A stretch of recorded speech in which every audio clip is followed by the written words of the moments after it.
It appears by looking at the Google map that there has been some ooze coming out of this site on 696 for some period of time, last year or 2 years or something.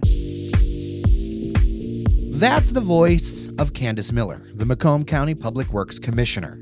On today's show, we're talking with her about that green ooze on I-696, questions about how sites in Metro Detroit haven't been properly cleaned up, and despite the city and county boundaries you see on a map, how we're all quite literally connected.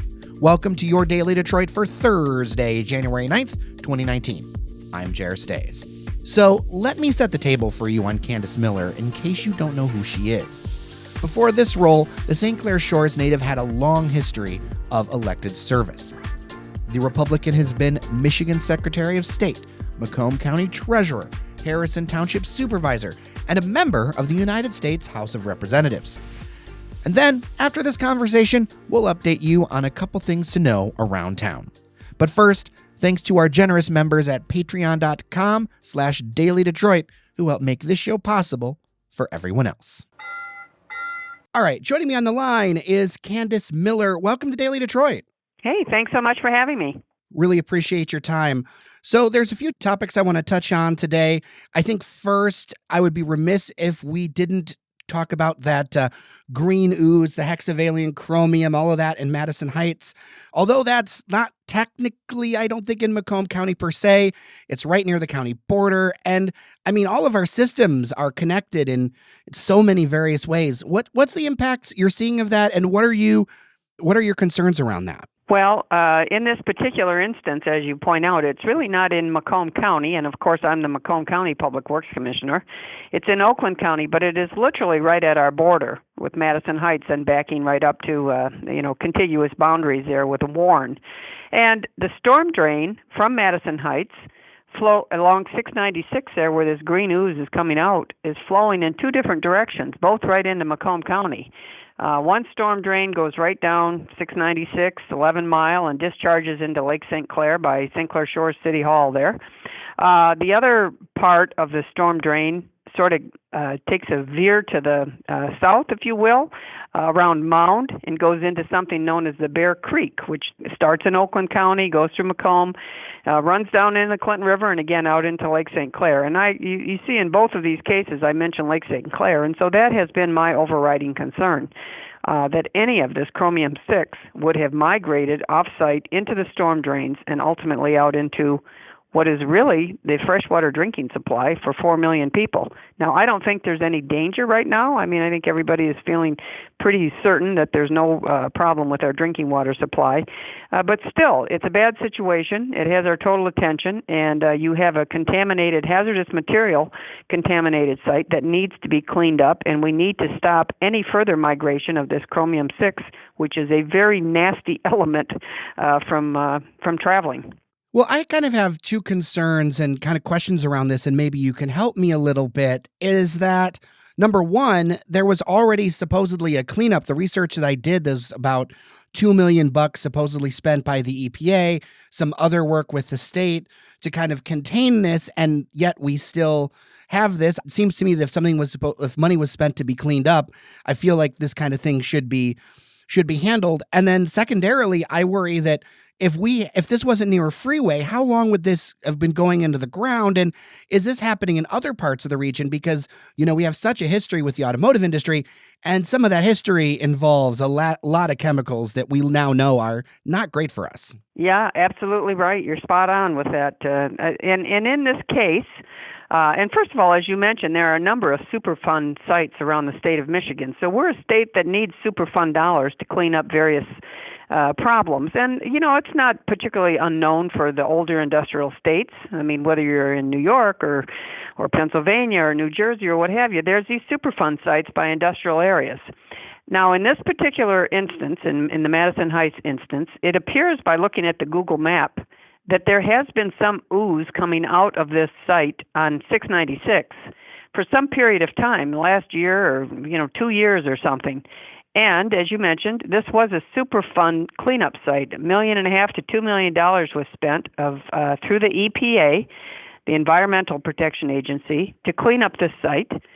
as they, and I guess to be, one way to say it is that they did not do an adequate job. I guess that's a pretty gentle way of saying that they had a bit of a mess up here with this thing. They didn't clean that thing up properly to begin with. But at any rate, when they were done with what they were cleaning up, they then turned it over, after 2016, the cleanup, they then turned it over to Eagle, as they now call themselves, the former Department of Environmental Quality here in the State Department, who as early as just this past spring told the EPA that they thought, I think the term they used was that there was a low probability of any of this hazardous material migrating off that site. And therefore, the EPA did not fund this site any further. So you had an EPA that did not do the cleanup properly to begin with, and then our own State Department of the Environment, Eagle, however you pronounce them, really, there's no A, so I keep saying Eagle. But anyway, they just took a pass on any additional dollars in a state that needs Superfund dollars. So, you have, there's been a lot of consternation. And I think the state legislature is probably going to be having some hearings on EGLE because, look, this was a department that was involved in the Flint water crises, right? Now you got this situation here.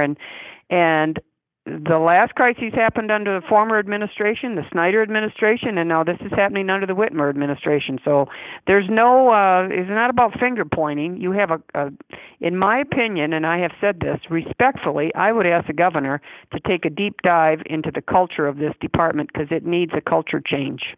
Well, and that leads me, to another thing that there have been lots of media reports resurfacing now. I think one of them was led by Bridge. I saw it in a couple suburban places as well, that a Superfund site in St. Clair Shores over on Bonbray Street is back in the news, but it's also on the back burner due to a lack of EPA funding. But that's been around for a while, hasn't it? Literally decades. What you're talking about there is PVCs. An old contaminant, an old problem that they found in this pipe that ran out into a canal just a little bit south of 11 Mile Road there, behind neighbors, people's backyards is a canal. And so they've done some cleanup. I'm not certain really that they have ever found the genesis of where all of these contaminants were coming from.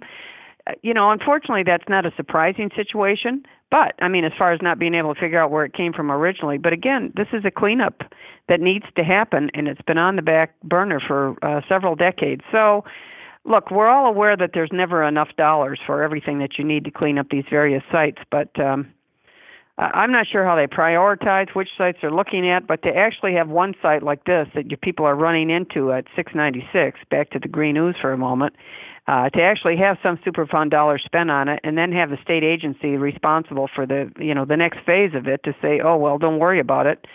Somehow we need to do a better job. Well, one of the things that I've learned over the years is that if you want to look at what someone's priorities actually are, you look at where they spend their money. And this seems to be a pattern here, whether it's Washington or Lansing, that environmental cleanup and these kind of things are you worried that that's just not a priority for them, that it hasn't been to the forefront? Do you think something needs to change over these last, literally decades? Well, I'm going to tell you the truth, Jared. The reason I ran for this job, a lot of people said, why are you leaving a safe seat in Congress to come home to Macomb County and become the Macomb County Public Works Commissioner? I thought the same thing myself. Yeah. The truth is I have a big interest in two things. First of all, transportation infrastructure. I was on that committee, transportation infrastructure. I was the only Michigan member for years on that committee in Washington, and then always have had a principal advocacy, like I think every Michiganian, 10 million people here, we all have an advocacy for our magnificent Great Lakes and water quality. It's in our DNA. We're the Great Lakes state. So, I found this job as a perfect nexus for those two interests, and I'm doing everything I can to try to improve water quality around Macomb County in our drains, in our rivers and our streams, and then ultimately out into the lake. One of the things watching you in this office that I appreciate is your attention to what I call like the nerdy or the wonky details. What stuck in my mind was when I went out to your facilities out in Macomb talking about that Fraser sewer debacle, and how you explained everything was a lot closer to an engineer than a politician. And I really appreciated that because it felt like, oh, you actually did your research around this, which I appreciate for one. And then for two, I think about a topic that I seem to be getting lots of like things pop up in my inbox, even from listeners too. It seems like there's just been a lot going on with the Red Run drain, a lot of stuff that's minor, but it seems like just the other week, over the weekend, was 75 to 100 gallons of a petroleum product. And then before that, there was another little thing. It seems like there could be better done with making sure that doesn't have things leak into it. And I'm wondering, do you have any idea on the root causes on these kind of things? Culture shift? I don't know what the answer is for that, but it just seems like there's a lot of little things happening over and over again with that. One reason people are more aware of them now, I believe, is because this office previously, you never heard anything out of this office. So I don't know what was going on for decades here. Who knows? You just never heard about it. It's amazing what you can find if you look, if you engage the public, if you have a zero tolerance protocol within your drains and streams and rivers and the lake. And you mentioned the Red Run drain, which is what we call an inter-county drain. So that's coming from like Madison Heights, actually, Oakland County. It runs through Oakland County and then runs down into Warren and Sterling Heights and into the Clinton River, out into the lake. And for instance, you mentioned just last week, we had this gasoline, we think it's gasoline, spill that was noticed by an observant resident. The minute we got the call, we were out on site. We called our environmental company that we used, and we deployed containment booms. One site was in Sterling Heights, and then we kept backing up, going, upstream, and we ended up in Warren, actually, around 10 Mile and Shaner, where we put another set of containment booms out to contain the spill from not continuing to wash down the Red Run drain. And then, of course, we used absorbent pads to clean up what we could. Some of it obviously got out, but we got a lot of it. And we're still looking for the where this thing actually started. So that's one incident. But since I've been here, we've had quite a few incidents of this coming down, and we keep responding, whether it's gasoline. We had another time where the thing was totally white, and what we found it was a concrete company. So, they bring their trucks in after they've, put in a new driveway or, new sidewalks or whatever, and they're washing all this concrete washout and just right down into the drain, into the river, and into the Red Run drain, and then into the river. And, we tracked it back. We contained it. We tracked it back, and we actually assessed that company.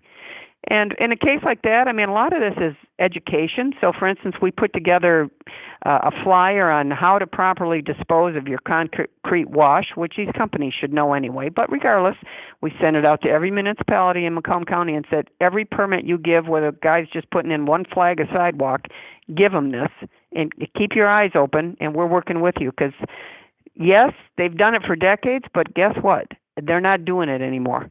Okay, it's a new day. There's a new sheriff in town over here, and we are watching. And if we find that you've done this negligently in any way, whatever kind of contamination, if we find you, we intend to prosecute you and assess you costs. Before I let you go, I just wanted to give people an idea of just how big is this system? Because I think so many times people think about their city barriers. They say, well, I live in, you name it, right? You live in Warren, you live in Clawson, you live in Detroit, you live in wherever, right? And people sometimes don't think that it's all kind of working together, because you've got miles of, whether it's drains, interceptors, buried old streams like in Macomb County, and you're dealing with stuff from Oakland as well. Well, it's true. I guess one way to think about it is everybody's downstream of somewhere.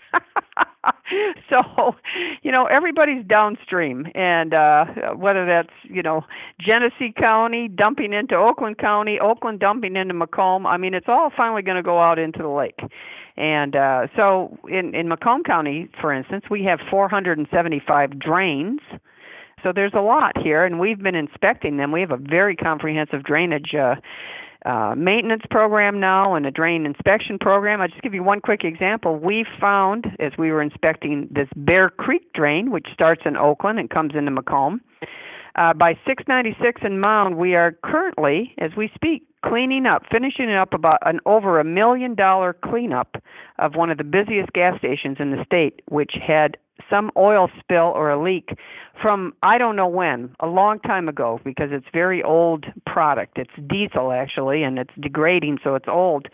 But it looked like, if you remember that old sitcom, The Beverly Hillbillies, where they found bubbling crude, I'm telling you, Jerry, that's what it looked like. It's coming up the bottom of our drain, out the sides, the banks of our drain, all this black ooze, and we're cleaning it up. So we find them and we fix them. And I'm sure we're not unique. It's the same in most other counties. But you have to have the political will for whoever is, the responsible agencies at the local, state, federal level to not just react when you hear somebody calls you and say, hey, go look at this.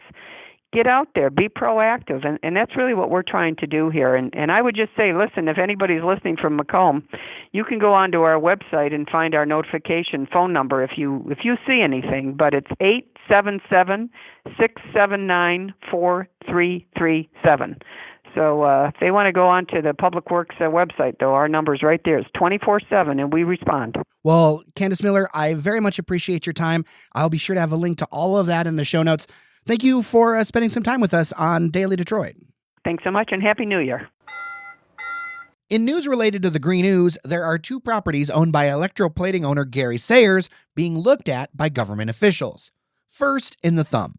55-gallon barrels were found by Channel 7 News strewn around a property up in Sanilac.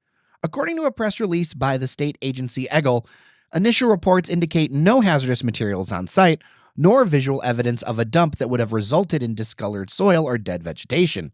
However, county officials want the land tested. Second, Channel 4 reports that a facility previously owned by Sayers in greater downtown Detroit, over by the New Center, is being inspected by city officials next week.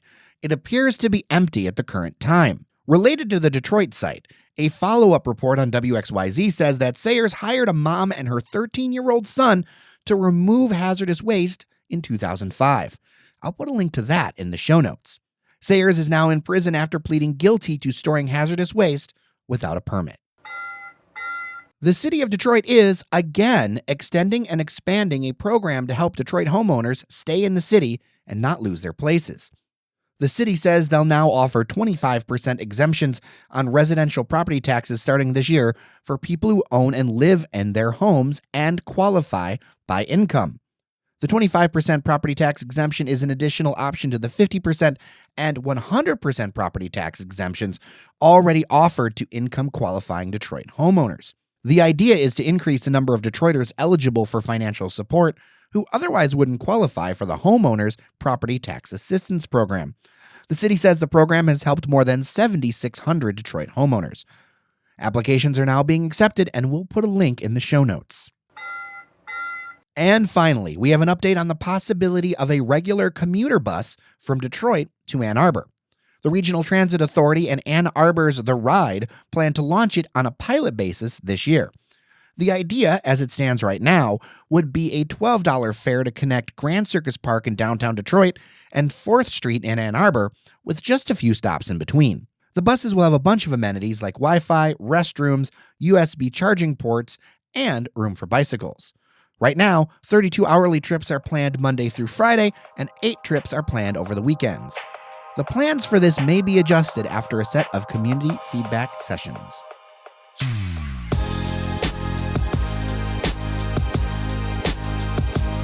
All right, that'll do it for your Daily Detroit. Thanks for listening, and thanks to our members for supporting us at patreon.com/Daily Detroit. It would be great if you join them. With that, I'm Jer Stays. Take care of each other, and let's make a better Detroit together.